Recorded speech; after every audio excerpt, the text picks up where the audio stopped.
외교란 무엇인가? 우리는 외교를 잘하고 있는 것인가?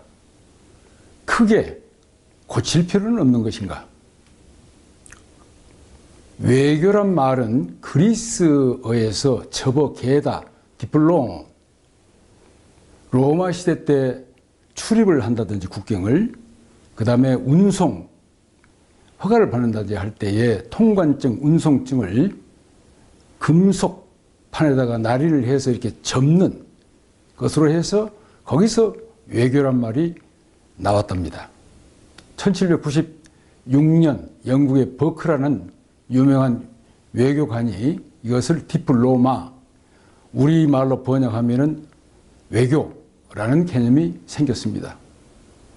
근데 역사적으로 보니까 이미 5천년 전에 고대 중국, 인도, 그리스에서 외교 문서가 나왔습니다.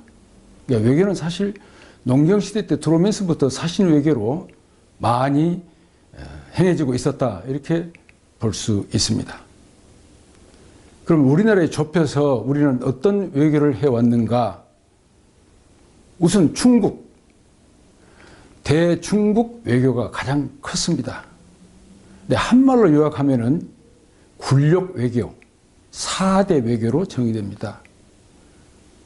그러니까 세자를 책봉한다든지 왕위를 인정받는다든지 연호를 정한다든지 이렇게 할 때에 이미 중국에서 다 허락을 받았습니다. 사신을 보내가지고.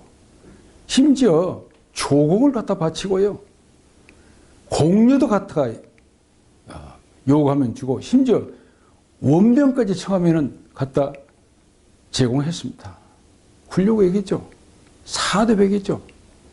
그런데 여러분요, 지금 중국 본토와 대만을 생각해 보시면 이해가 가실 겁니다. 원래 중국 본토를 지배하던 장개석 총통이 대만으로 쫓겨온 다음에 오늘날 대만은 국호도 못 씁니다. 얼마나 굴욕적인 외교를 감내고 있습니까? 사실은 4300년 전부터서 우리 한민족 천손족은 중국의 중원을 2000년 동안 지배했지만은 마지막에 당나라에 쫓겨서 이 한반도로 갇히는 바람에 굴욕 외교를 수용할 수밖에 없었다. 그 다음에 이제 일본과의 관계입니다. 대일본 외교죠. 일본은 여기서 천손족이 내려간 사람들이 지배 세력이. 저 가야, 백제 왕족들, 가야의 왕족들이 들어가서 일본의 지배 세력이 됐음에도 불구하고 나라가 우리보다도 더 강하니까 내부 통일만 일어나고 힘만 얻으면은 이 조선반도를 깔보고 무시하고 그냥 걸핏하면은 침입해 들어왔습니다. 724번, 724회에 침입이 있었어요. 그러니까 정말 말은 사신외교를 하지만은 우리가 참 엄청난 피해를 입었습니다. 그게 외교였습니다. 1770년대 산업혁명이 일어난 이후에는 서세 동점, 이제 서양의 열강들이 이 조선반도, 이 한반도에 들어와서 협박하고 교육을 강요당하고 침입하고 전쟁하고 참 처절한 여기에 우리가 시달려 왔습니다. 그래도 광복 이후 1770년부터서 우리가 산업사에 들어가서 경제 10대 강국으로 올라가면서 그나마 겨우 이제 자주 자립적인 외교를 우리가 해오고 있어서 다행입니다만은 과연 이 대목에서 제가 외교에 관련돼 가지고 근본적인 질문을 몇 가지 하고 싶습니다. 첫째는 임진왜란이 일어나기 2년 전 1590년 우리 조선 정부는 일본으로 외교 사절단을 크게 만들어서 보냅니다. 거기에 단장은 황융길, 지금으로 말하면 국방부 차관급이에요. 부단장은 김성일, 정통 관료입니다. 여기 한 200여 명의 사절단을 팀으로 만들어가지고 구성해서 일본에 건너가요. 가서 이제 관료들을 만나고 주변 유지들을 만나고 마지막에는 풍신수길, 도요토미 히데요시를 만납니다. 그런데요, 그때 놀랐어요. 이미 가기 전부터서 정한 눈이 우리 조선 반도까지 올라왔었습니다. 근데 가서 보니까 무서운 사람이에요. 눈이 부리부리하고 대단하고 깔보고 무시하고 아이 큰일 났구나. 그래서 그 황윤길 단장은 국방부 차관급이었으니까요. 군사대도 잘 아니까 조총을 은밀하게 2자루를 샀어요. 이 조총을 보고는 이제 게임은 끝났다. 우리는 활창, 근데 조총을 만들었어요. 그래서 들어오는 것은 시간 문제고 들어오면 우리는 싸울 수가 없다. 버틸 수가 없다. 나라를 유지할 수가 없다. 정말 긴장하고 들어왔습니다. 그런데 놀라운 것은 돌아와서 선조께 보고를 합니다. 그런데 단장인 황윤길이는 도요토미 히데요시가 반드시 조선을 침공해 들어올 것입니다 하고 단호하게 얘기했어요. 그런데 부단장 김성일이는 아니올시다. 올 리가 별로 없습니다 하고 아니라고 보고를 했습니다. 같이 갔던 사절단 중에서 단장과 부단장이 다르게 보고를 해요. 근데 후에 이제 유성룡 징비록에 보면은 김성일이는 정통 관료고 아주 올곧은 사람이래요. 근데 만일 풍신수길이가 도요토미 히데요시가 들어온다고 하면은 온 나라가 불안해지고 어떻게 그냥 소란이 일어나고 혼란이 일어날 것을 염려해서 안심시키느라 그랬다 하지만은 이건 국군에 관련된 문제였습니다. 그런데 2년 후인 1592년 4월에 도요토미 히데요시는 15만 대군을 데리고 부산항부터 침비해서 불과 3, 4일 만에 한양까지 그냥 초토화시켰습니다. 그러면 여러분들이 생각하기에는 우리가 약한 국가이고 작은 국가고 힘이 없지 않느냐. 근데 이미 일본 군대가 저 압록강까지 휩쓴 다음에 저 호남에 조그마한 호남에 남아있던 이순신 해군 제독, 해군 장군이에요. 대신도 아닙니다. 그 사람은 호남인들을 모아가지고 패를 만들어서 거북선을 만들어서 그 풍신수길 대군을 23차례 4차례 이겨냈습니다. 그래서 7년에 몰아냈어요. 그럼 우리는 그런 능력이 없는 국가입니까? 그래서 요새 외교를 제대로 했느냐 하는 얘기입니다. 제가 외교관은 말할 것도 없고 국가 지도자, 나라, 정부, 국민 여러분에게 묻고 싶습니다. 외교가 얼마만큼 중요했던가? 두 번째는요. 1854년 미국의 페리 제독이 흑선 4대의 군함을 대포 12문을 가지고 일본의 도쿄 항만에 도착을 해가지고 협박을 했습니다. 개항해라. 우리 교역하자. 열지 않으면은 침입하겠다. 대포를 쏘겠다. 그래서 일본 지도자들이 깜짝 놀래가지고 이게 무슨 일이냐? 어떻게 해서 대포가 왔냐? 그리고 저렇게 자세가 당당하냐? 그래서 이 사람들은 우선 군력 외교이지만은 대표단을 모셔가지고 통역을 통해서 물어봤습니다. 그랬더니 다른 문명이에요. 그래서 일본 사람들은 군력 외교를 서명하면서도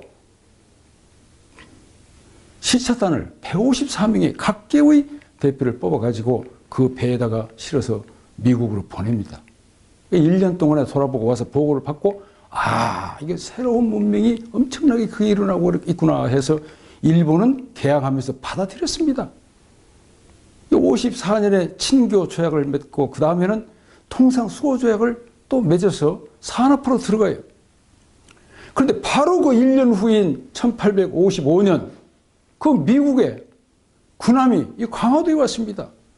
조선도 개항해라. 교역하자. 근데 우리는 어떻게 되었습니까?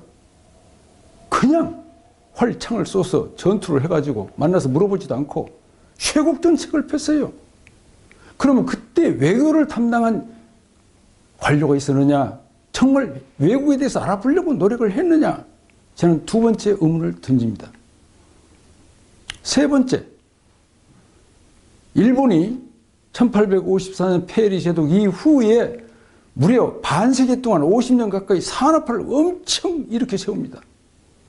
철기를 놓고 총을 만들고 대포를 만들고 군함을 만들고 군대를 양성하고 은행을 짓고, 그런데 가까이 있는 이 조선에서는 뭐 했습니까? 외교라는 그런 감각이 있었나요? 옆에 나라에서 50년 동안 산업화를 일으키는데 우리 정부, 우리 관료들, 우리 외교관들은 뭐 했느냐, 이런 얘기입니다. 외교가 얼마큼 중요한지 이제 아시겠습니까? 그 다음에 네 번째는요, 1883년 이 조선 정부의, 대한민국 정부의 최고의 엘리트, 관료 젊은 사람들 최고의 엘리트 8명, 아마 10명 가까이가 뉴욕 세계 박람회장을 참석하기 위해서 대륙의 기차를 타고, 그 다음에 배를 타고 샌프란시스코에 내려서, 그래도 뉴욕까지 또 기차를 타고 가면서 그 산업을 다 봤습니다. 얼마나 놀랬겠습니까?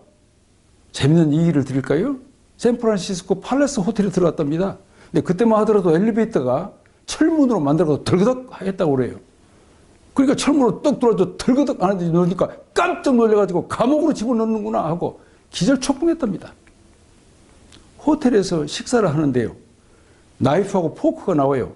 아니, 양반, 우리는 양반은 말이지 숟가락 젓가락으로 가지고 먹는데 무슨 놈의 쇠수랑하고 칼을 이것도 내놓는가? 그랬답니다. 뉴욕 박람회장에 가가지고 전기, 그때 에디슨이 이제 전기를 발명해주고 마침 전기가 들어올 때요, 전기를 펄쩍 깜짝 놀라 벼락 치는 줄 알고 그냥 땅바닥으로 엎드렸다는 거 아닙니까? 그렇게 충격을 받았으면은, 우리 한민족의 조선 정부가 그렇게 충격을 받았으면은, 그 엘리트 10명이 갔으면은 돌아와가지고 일본의 사무라들처럼 분기탱전해가지고 이거 빨리 이걸, 나라를 뭐 하고 개방하고 무기를 만들고 준비해야 됩니다라고, 아니 열변을 토하는, 아니면 활병도 해야 하지 않겠어요? 우리 외교관들 뭐 했어요? 가서 놀래고 왔어요? 충격만 받고 온 겁니까? 그 다음에요, 참 답답합니다. 만일 그러면은 지금은 우리가 외교를 잘하고 있는가? 우리가 4대 강국에 갇혀 있어요. 그럼 우리가 미국에 대해서 얼마나 외교적으로 알고 있습니까? 그 나라에 대해서 얼마나 알고 있습니까? 중국에 대해서는 얼마나 연구했습니까? 얼마나 알고 있습니까? 러시아, 일본에 대해서 얼마나 알아요? 북한에 대해서 얼마나 알고 있습니까? 지피지기는 생존의 필수 조건입니다. 외교는 단순한 교섭 정도가 아니고 이렇게 의례적인 그런 행사도 아니고 신사들이 가서 적당하게 보내는 것도 아닙니다. 사교장도 아니에요. 외교는 생존의 문제입니다. 제가 볼 때는. 그래서 대국도 외교력을 강화하는데 하물며 우리처럼 작은 국가에서 4대 강국에 둘러싸이는 이 나라에서 생존뿐만 아니라 선진국으로 나가고 대국이 되기 위해서는 외교력을 엄청 강화해야 된다. 그래서 저는 외교부라는 외교자 붙어서 빼고 외무부로 하세요. 그리고 내무부를 만들고 내무와 외무를 양강으로 하세요. 외연을 확장해야 됩니다. 그 다음에 내연을 강화하고, 그래서 외무부하고 통일부를 왜 따로 둡니까? 통일부를 외무부로 통합시키세요. 그리고 사회 각 분야의 전문가들을 외무부에다가 모아가지고 세계 대사관에 나간 데다가 전부 팀을 만들어서 그 나라를 철두철미하게 조사 연구하도록 하세요. 우리가 배울 것은 무엇인가? 우리가 얻을 것은 무엇인가? 우리가 경계해야 할 것은 무엇인가? 어떻게 하면 화친할 수 있는가? 어떻게 하면 우리의 외교력을 펼 수 있는가? 그래서 연구, 검토해서 본국에 보고를 할 뿐만 아니라 온 국민에게 알려요. 국민들에게 장관이나 대통령한테 보고 끝났다? 아니에요. 우리가 엄청난 교훈을 배웠지 않았습니까? 그래서 외무부를 전 세계에 우리의 기지화해서 지피시기, 전 세계를 아는 창구로, 외연으로 확대시켜야 됩니다. 두 번째로 제가 제안하고 싶은 것은 외무장관을 독일의 겐서 장관처럼 여야 논의해서 아주 훌륭한 세계적인 인재를 한 사람 여야가 합의로 뽑아가지고 통일될 때까지 장수시키세요. 겐서 장관은 독일에 18년 동안을 여야 넘나들면서 일관되게 외무장관을 해가지고 강국들, 미국, 소련 전 세계에 인맥을 형성하고 신뢰를 쌓고 그래서 독일의 통일을 이루는 아주 1등 공신이 되었습니다. 우리는 왜 그렇게 못합니까? 이런 엄중한 세계 변동 속에서 이 나라가 생존해 나가고 강국으로 나가고 남북 통일을 해야 하려면은 이러한 거물급 외무장관을 여야 합의하에 정권 교체에도 불구하고 계속 나갈 수 있는 그런 체제를 만들 필요가 있다. 가능합니다. 바꿔야 합니다. 외교라는 소극적인 문서를 접어서 여권을 접어서 접는 그런 문서 정도가 아니고 교섭 정도가 아니고 소극적인 자세가 아니라 적극적인 자세로 외교력, 외무, 외연을 확장시키는 방향으로 우리는 나갈 때가 됐습니다. 또 그렇게 해야 합니다. 또 할 수 있습니다. 우리 모두 함께 꿈과 희망을 가지고 사회 변동에 대한 통찰력, 이거야말로 전 세계의 변동 그 내부 안팎에다 변동에 대해서 통찰력을 가질 때가 왔습니다. 문제 해결 능력 작다고 하지 마세요. 능력만 있으면 강국이 됩니다. 심플한되게 할 수 있는 능력으로 새로운 대한민국의 위대한 시대, 새로운 한민족의 위대한 시대, 새로운 세계 중심국의 위대한 시대,